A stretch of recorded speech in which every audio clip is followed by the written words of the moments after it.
path to a better world. This is your host, Mitchell J. Rabin, and I'm very glad you're joining us again today. Today we're going to be continuing on with Ralph Metzner, who is the author of numerous books. He's a psychotherapist, psychologist, former professor from the California Institute of Integral Studies. He's been involved in the study of consciousness literally for 5+ decades, having hung out with Timothy Leary, Dr. Richard Alpert, and others, Alan Watts et al. Up at Harvard during those very fertile years of the study of psychedelics with prisoners and others. And as those of you who watch regularly saw that show where we went into that in some depth, today we're going to be looking at the subjects that are embedded in this book, Mind, Space, and Time Stream, which studies a lot of consciousness from a somewhat objective point of view, offering us some models, some paradigms through which we can understand and get a greater sense of who we are and something of how the mind works, so we can be more at peace with ourselves, more authentic with ourselves,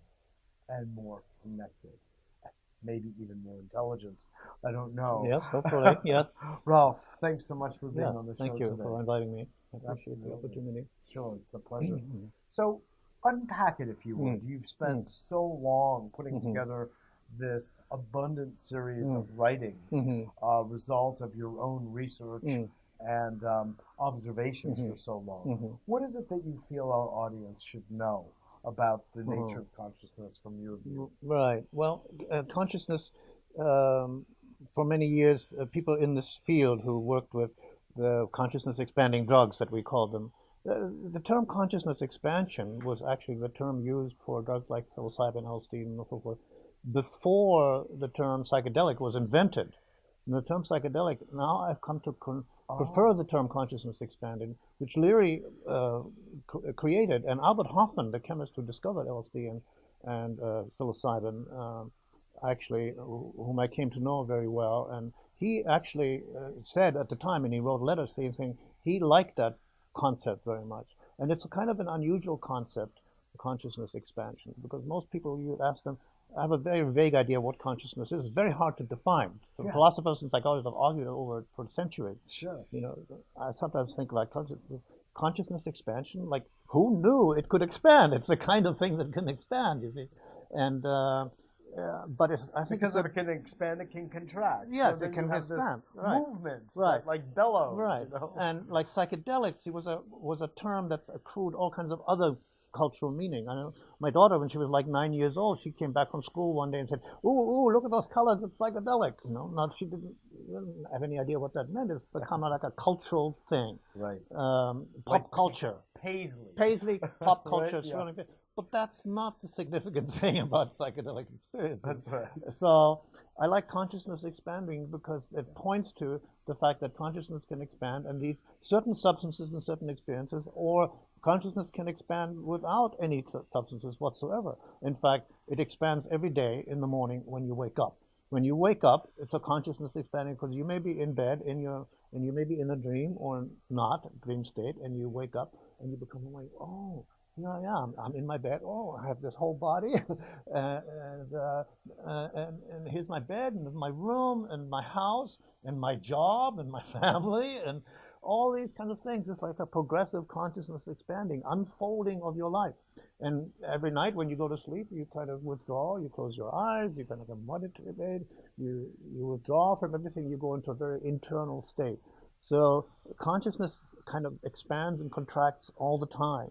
And we want the consciousness and expansion and contractions to be under our voluntary control. Consciousness expanding can happen with these kind of substances. It can also happen spontaneously when you're taking a walk in nature and enjoying it. What about and this? Ultimate mystical experiences, sometimes called cosmic consciousness, would be the ultimate consciousness expansion, to be one with God.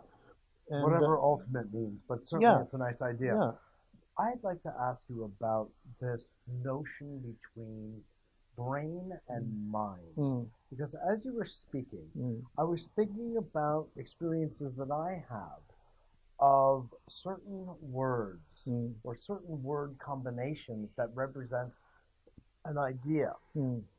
And sometimes, I think this has happened to us all, Mm. when we contemplate certain words that Mm. become ideas, Mm. I experience it as mind altering or mind Mhm. expanding. Mhm. Mhm. And now that I understand something about Mhm. the physiology of the brain, Mhm.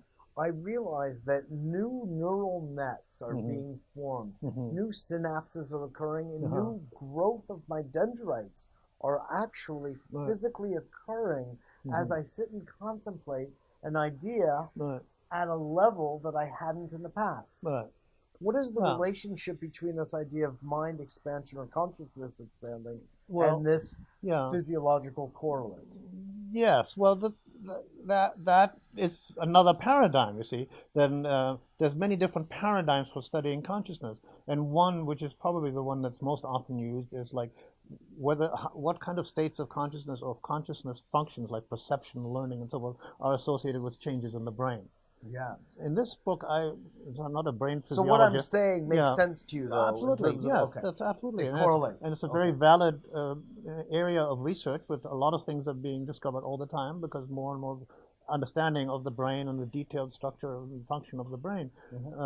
It's also possible to study consciousness in itself as a psychological area. So from a systems point of view, you Yeah. can talk about different states of consciousness, and you can talk Uh-huh. about the kind of the common ordinary states, and that then connects with Eastern ideas like from Hindu, from yoga, and from Buddhism, that there are like 3 or 4 ordinary common states of consciousness that we all cycle through every day. There's a state called the waking state. That's the state we're in now. We're in a state of consciousness right now. And it lasts from the time that you wake up in the morning to the time you fall asleep at night. And Although it goes through various it goes through modifications different and variations. modulations. Yeah, Sure. and during that time, you may have different states. You may drink whiskey and get drunk. That's the state of consciousness itself that lasts from the time of imbibing the drug till the time it wears off. Or you may But have separate from that, let's just say you Yeah. have a laughter episode. Yeah, you have a laughter You episode, know- or you have a negative state of consciousness where you get panicked. You have a panic episode, or right. you get pissed off and angry at something, and you have a rage episode. And That's right. Maybe lasts hopefully only a minute or so. Yes. And but rage and fear, for example, are very contracted state. So one of the things I talk about in the book is to be able to navigate, to recognize the state you're in, and whether your state is expanded state or contracted state, or in a kind of in-between normal functioning state. So you have these 4 ordinary states: waking, sleeping, and dreaming. And there's the difference between dreaming state and non-dreaming sleeping state. And then there's a 4th state that in India they call kind of a meditative state. It's sort of like what brain scientists now call the alpha state, where your eyes are closed and your brain is sort of humming on neutral. It's not particularly thinking, it's not particularly imagining anything. It's just sort of like that, kind of meditating, basically. And then, but then your consciousness state goes, changes all the time. Doesn't necessarily go into a different state. But then the important distinction. When you make distinctions between states, though, this is something that, of course, is measurable these days. Right. We have beta waves, we have alpha, theta, and delta. Right. We even have gamma from the work Richard Davidson is doing with Tibetan Buddhists. Yeah. Yes, but then the So are you referring to those different states? Yes, I'm a psychologist, so I'm using the paradigm of states. By itself, you can look at the state of consciousness and how the mind works, and what the changes are, and then states of consciousness can be triggered, and then make a distinction between expanded states and contracted states. Expanded states are the kinds of states that can occur in relaxation, in aesthetic experiences, when people are feeling in love and feeling happiness, joy, and expanded kind of states. Enthusiastic and positive and relaxed and easygoing, and then contracted states when you're concentrating. Concentration is basically it. Concentration, and concentration can be totally functional and is necessary when you're driving. For example, you want to concentrate on the road and on the driving skills and you know, and Contraction is good. You don't want to have a mystical experience when you're driving. That's why in the psychedelic experiences, and psychedelic drugs were called consciousness expanding substances.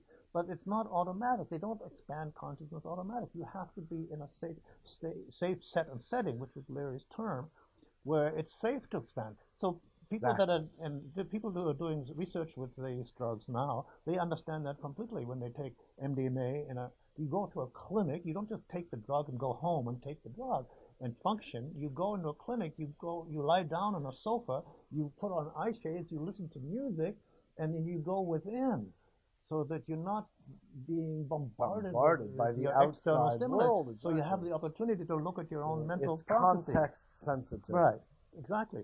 And so, but now if you fixate if your consciousness contraction becomes fixated, then you're in the realm of addiction and compulsion and obsession, compulsion. So if you exercise little or no control over your mental processes or behavioral, then it's an addiction.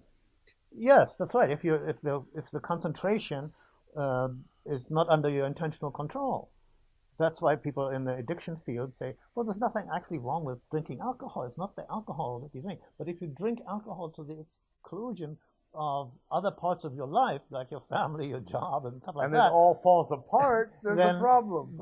Then you have a problem. Right. And the same thing your liver and brain will say there's a problem too, but that's another conversation. The same with the drug, or you have the intake addictions, and then you have the doing addictions, like compulsively doing something over and over. And spending more and more of your time doing something, whether it's gambling or sexuality, or the work addiction where you're compulsively working. Businesses now understand that somebody who's working hard is not necessarily efficiently working. Sometimes obsessive workers can piss off other people, colleagues, because they're working kind of obsessively and not really paying attention to the larger context necessarily.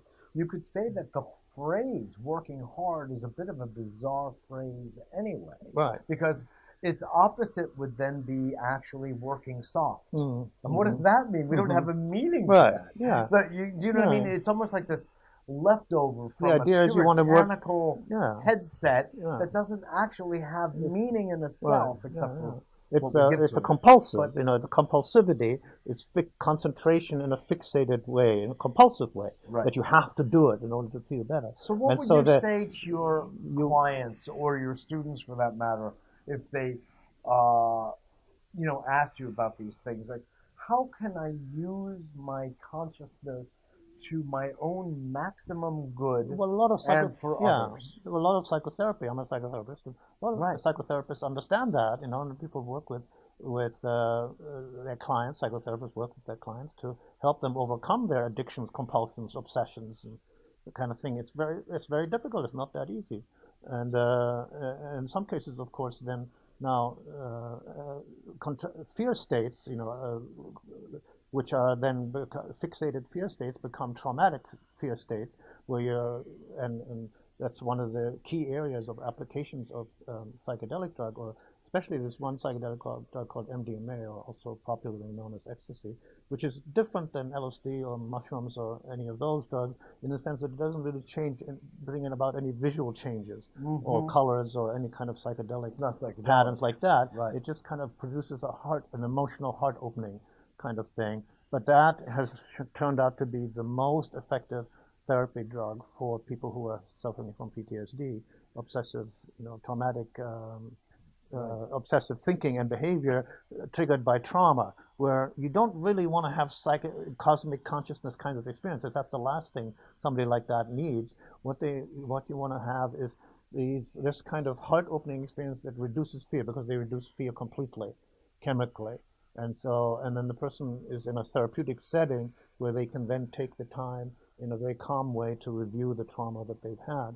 And that's one of the most significant areas of application at the moment, using MDMA in the treatment of PTSD, which is a very, very debilitating condition. I mean, there are these hundreds of thousands of veterans coming back from the different wars who are completely debilitated and limited in what they can do and traumatized, and they give them Prozac and they tranquilize them, but they don't cure anything. They just calm the whole system down, Deaden, and they actually. still don't really work that effectively, and they're liable to kind of be triggered automatically by some trigger, a random sound or and suddenly explode into this kind of behavior. Very mysterious Well, thing. one of the things that went on that when Prozac was first being experimented with Mm. in Germany, the country refused to allow Prozac to be sold there because they found that those taking it had homicidal tendencies Right, right, that's and right. suicidal Yeah, tendencies. yeah. So it was just banned. You can never really tell exactly what these psychiatric drugs are going to But do. how do you, as a therapist, how do you employ, Ralph, your knowledge of consciousness studies that you have done over the years with something as difficult as addiction? Mm-hmm. Is there a methodology that you have employed? Yeah, and it's not just me. I mean, it's Well, addiction no, I don't mean therapy. just you, Yeah, but yeah. It's what a would highly you? developed field where you want to allow people to approach the addictive situation, consciously. So mindfulness, in fact, mindfulness meditation methods, which don't involve any drugs whatsoever, but mindfulness meditation means consciously doing whatever it is that you're doing, and that you're So in a sense, choosing it's moment by moment, yeah, choosing. practicing being conscious Yeah, moment to moment. moment in the So, state of consciousness that you're in, not an altered state. Now, the altered states oh, I kind of understand. therapy, they have Right. their own use, but particularly in the treatment of alcoholism, where they were used in the 60s and now are beginning to be used again. And Mhm. so, um, because Is the that's an expansion of idea consciousness, you have a sense of like looking at different ways. You're able to consider different ways of looking at a situation. okay? You So what know, you're really saying is you're inviting the client to have a new perspective. well, yeah, So yeah, there's, yeah, as yeah. Terence McKenna likes talking about, novelty Mm-hmm, in the mm-hmm. space. Right, right, So, yeah. you know, therefore, by having that new perspective, Mm-hmm, when the addictive tendency mm-hmm, arises, they would be able to mm-hmm, bring another, you could say, level of consciousness mm-hmm, mm-hmm. to the table. Right, and Is or that mindfulness means it's not even so much another level, but it's like you think about uh, mindfully doing something rather than mindlessly, just which automatically is doing just, it yeah, because hey, unconsciously? it's like addictive behavior like drinking or whatever it is. It's mindless. It's just like Yeah. I remember. I don't know if you ever saw that movie that Richard Pryor did about his own cocaine addiction, which was fantastically brilliant. Where he described how he more and more focused on uh, just the pipe and just getting the thing, and then cut himself off from his other relations. And when friends came to say, "Don't talk to me and just let me alone with this me and the pipe," and until the whole thing blew up in his face and he ran down the streets like a flaming torch. It was a brilliant description of the whole process of addiction. How something can be an idea or it can be a behavior. It is not necessarily always a drug. It can be an idea, an obsessive idea. More and more kind of takes over a person's thinking and feeling, and then the response to that is, and that's where see the consciousness expanding. That's why LSD was, one of the primary applications was in the treatment of alcoholism in the 60s. There were like half a dozen clinics in North America, Canada, and the United States where people could go for LSD therapy for alcoholism.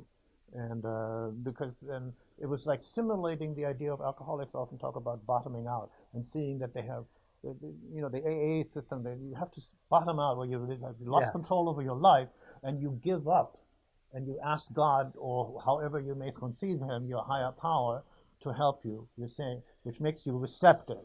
You recognize you no longer have control of your life, Yes. and you ask for help, and then that Surrender. takes you on the 12 steps, and you ask others for help, and da da da da da da. See, that's and then people found that they could kind of simulate that kind of bottoming out experience with LSD, and so I think that's one of the key areas, and it's just beginning to come on now. So I think the area of trauma treatment, with particularly with MDMA, and treatment of addictions and compulsions with psilocybin and LSD, And then the third area I think is, and potentially the most significant, is in the use of these consciousness expanding drugs in helping people prepare for dying. Because dying is a consciousness altering experience that we all face. And there's so much misunderstanding and so much fear, of course, the fear of the unknown and what's going to happen. And plus, there's no belief system that people have about, and that people accept, can accept about what happens after death. And a lot of people think, well, the official scientific view was nothing happens, which is absurd. But you've studied the Tibetan Book of the Dead rather extensively, haven't you? We did, and then we said that the Tibetan Book of the Dead is a kind of a model or for psychedelic experiences, but it's also a book about dying. Yeah. It's a book about dying, which is actually more basic than psychedelic. For the Tibetans, that's what it was. Well, for people, because everybody dies. Not everybody has psychedelic experiences, but everybody dies. That's right. So it's very, very basic. And so it's interesting that it's one of the officially recognized areas of research with psychedelics now is the area of preparation for dying. It's politically interesting that people who've studied the death and dying area applications, like Charles Grobe, who's a psychiatrist at UCLA, a good friend of mine, and some others who in Switzerland and other places who've gotten permission to give psilocybin to people who have been given a terminal diagnosis, who've been basically told we can do nothing more. You've got 3 months to 4 months to live. So there's an institutional recognition. This is not going to cure your cancer, and it's not going to stop you from dying, obviously. Right. But this is going to help you prepare for dying.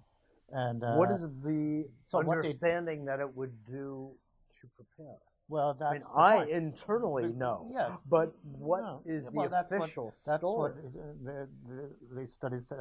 They've made some films. Actually, I have two short clips on my website that are listed there with a typical example of this one woman who's been given, you've got 3 months. We'll put those clips. We'll link to those. Link to that, and it's very beautiful. She describes her experience. She's since died.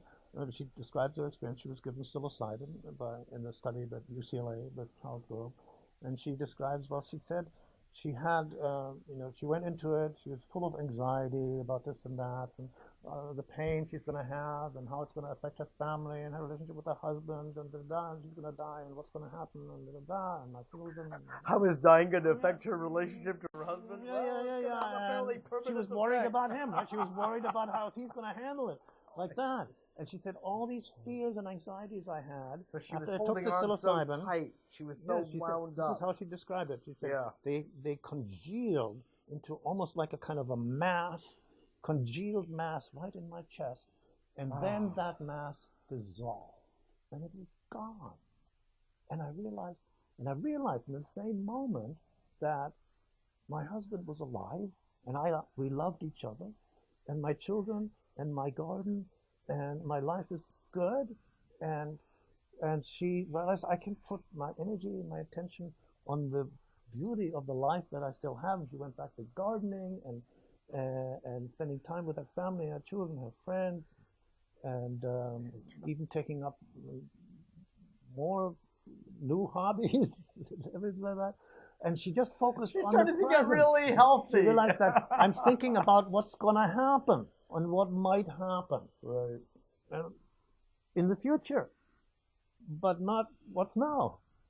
So that was like a very profound experience. It was a classical mystical experience. You're in the eternal now, and then you don't need to worry about the future. The future will take care of itself. It's all, And she died. I wish I remembered peacefully. I was going to be dying 20 years ago. Yeah, exactly. So I think that would. For that, because as a society, we don't do dying very well. We don't do preparing very well. Because there's so much misunderstanding and so many, atheistic and beliefs and people that pride themselves on saying, well, I'm a scientist, so I am assuming nothing is going to happen. That's not a scientific attitude. Not at all. With scientific would mean you don't know and you're open to, whatever, exactly. And So that, I think, I can visualize and imagine, I sometimes like to imagine and fantasize that there could be centers for death and dying. And Aldous Huxley had suggested that 40 years ago. Yes, he wrote a whole book about it, Island, where people would go and would meditate and have this substance that he called, I don't know what his name is, Soma or something like that, that would help people to expand consciousness into the worlds beyond the grave. I think that if we look at the indigenous models, absolutely, we're going to have a lot more good fortune. Yes, you know. Right, and Native there are American, Amazonian, right. That's right. And there are spiritual traditions like the Tibetan Book of the Dead. Exactly. The Tibetan Book of the Dead is instructions about meditating. It's not actually about. It's very minor in a minor way about dying. It's a shift in consciousness. It's a change in dimensionality. Yeah. It's not. I think it was Eckhart Tolle who said that death is not the opposite of life.